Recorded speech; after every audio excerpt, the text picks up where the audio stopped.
Hello friends, నమస్తే. Welcome back to ఆహా tasty రుచులు. ఈవేళ మనం చేసుకునే రెసిపీ ఆంజనేయ స్వామికి ఇష్టమైనటువంటి అప్పాలు. కావలసిన పదార్థాలు చూద్దాం. యాలకుల పొడి హాఫ్ స్పూను, యాలకుల పొట్టును మనం టీలో వేసుకోవచ్చు. గోధుమ పిండి 1 కప్పు, బియ్యం పిండి 1 కప్పు, బెల్లం 1.5 కప్పు, నెయ్యి 1 స్పూను. బియ్యం పిండి 1 కప్పు తీసుకున్నాం కదా, దాన్ని బౌల్లో వేసుకోవాలి. అదేవిధంగా గోధుమ పిండి 1 కప్పు తీసుకున్నాం. గోధుమ పిండిని కూడా బౌల్లో వేసుకొని, యాలకులు హాఫ్ స్పూన్ తీసుకున్నాం కదా, ఆ యాలకుల పొడిని కూడా వేసేసుకోవాలి. ఈ పొట్టును మాత్రం మనం టీలో వేసుకోవచ్చండి. ఈ విధంగా అంతా బియ్యం పిండి, గోధుమ పిండి, యాలకుల పౌడర్ బాగా కలిసేటట్టు ఒకసారి కలుపుకొని పక్కన ఉంచుకుందాం. స్టవ్ పై ఒక గిన్నె పెట్టుకొని అందులో బెల్లం 2 కప్పులు వేసుకోవాలి. తీపి ఎక్కువ తినే వాళ్ళైతే 2 కప్పులు వేసుకోండి, లేదంటే 1.5 కప్పు అయినా సరిపోతుంది. వాటర్ కూడా 2 కప్పులు వేసుకోవాలి. బెల్లం 2 కప్పులు, వాటరు 2 కప్పులు వేసుకోవాలండి. ఇప్పుడు స్టవ్ వెలిగించుకొని బెల్లం కరిగేంత వరకు కరిగించుకోవాలి. చూడండి, బెల్లం అంతా కూడా ఈ విధంగా బాగా కరుగుతుంది కదా. ఇప్పుడు ఈ బెల్లాన్ని వేరొక బాండల్లోకి వడగట్టుకోవాలి. దీంట్లో ఉన్న డస్ట్ కానీ నలకలు కానీ అంతా వచ్చేస్తుందండి ఈ విధంగా వడగట్టుకోవడం వలన. చూసారా, ఈ విధంగా ఉంటుంది ఈ డస్ట్ అంతా కూడా, అందుకని వడగట్టుకోవాలి. ఇక్కడ ఈ పాకం తీగ పాకం అవసరం లేదు, ఊరికే బెల్లం కరిగితే చాలండి. ఇప్పుడు మనం కలిపి ఉంచుకున్న గోధుమ పిండి, బియ్యం పిండి, యాలకుల పౌడర్ని కూడా అంతా వేసుకొని స్టవ్ను మీడియం ఫ్లేమ్లో పెట్టుకొని కలుపుకోవాలి. ఇక్కడ బెల్లం పాకం ఎక్కువ ఉన్నట్లయితే కొద్దిగా గోధుమ పిండి కూడా వేసుకొని కలుపుకోవచ్చు. ఇక్కడ నేను వేసిన పిండి కరెక్ట్గా సరిపోతుందండి. ఇక్కడ నెయ్యి 1 స్పూన్ వేసుకొని బాగా అంతా కలుపుకోవాలి. చాలా చాలా ఇష్టమైనవండి ఈ ప్రసాదం ఆంజనేయ స్వామికి.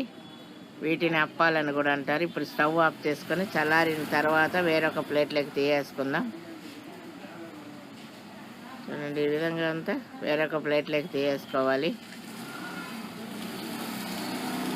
ఇప్పుడు బాగా చల్లారింది కదా, చేతికి నెయ్యి రాసుకొని ఈ కొద్దిగా పిండిని తీసుకొని మనం ఏదైనా ఆయిల్ పేపర్ పైన, సిల్వర్ ఆయిల్ కవర్ ఉన్నా కూడా సరే అండి, దేనిపైన వేసుకోవచ్చు. ఇక్కడ నేను ఫ్రీడమ్ ఆయిల్ కవర్ తీసుకున్నాను.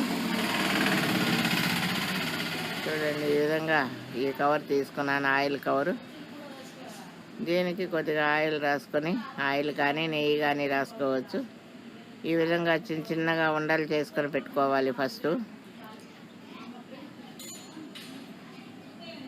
మీకు మా వీడియో నచ్చినట్లయితే లైక్ చేయండి, షేర్ చేయండి. ఈ విధంగా వేళ్ళతో ఒత్తుకోవాలి. ఈ విధంగానే మనం తీసుకున్న అంత పిండిని కూడా ఈ విధంగా అప్పాలు చేసుకోవాలి.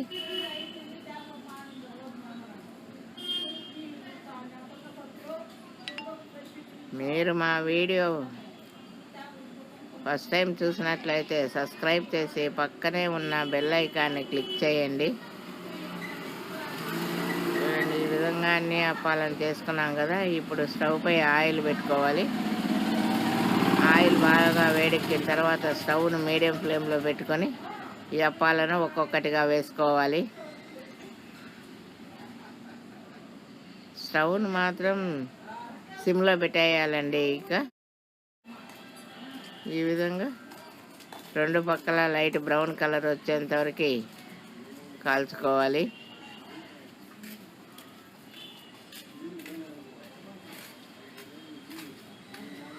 ఇప్పుడు ఒక్కొక్క అప్పాన్ని తీసుకొని మనం వేరొక గరిటెతో ఈ విధంగా ప్రెస్ చేస్తే ఆయిల్ ఏదైనా ఉన్నా కూడా వచ్చేస్తుంది.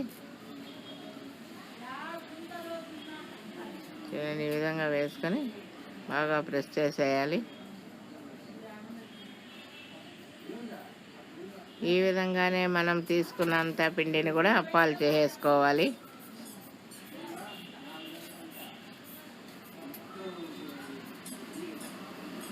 ఈ తీసుకున్న అప్పాలని మనం టిష్యూ పేపర్ పైన తీసుకుంటే ఆయిల్ అంతా పీల్చేసుకుంటుందండి. ఎక్స్ట్రా ఆయిల్ ఏదైనా ఉన్నా కూడా బాగా పీల్చేసుకుంటుంది.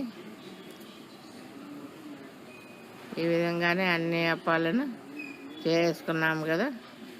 ఇక ఆంజనేయ స్వామికి నైవేద్యం పెట్టాము. చాలా చాలా ప్రీతికరమైనవండి. వీటిని మాలగా గుట్టి కూడా ఆంజనేయ స్వామికి వేయవచ్చు. హనుమాన్ జయంతికి ఈ అప్పాలు చాలా ఇష్టమైనవండి. Thanks for watching my video.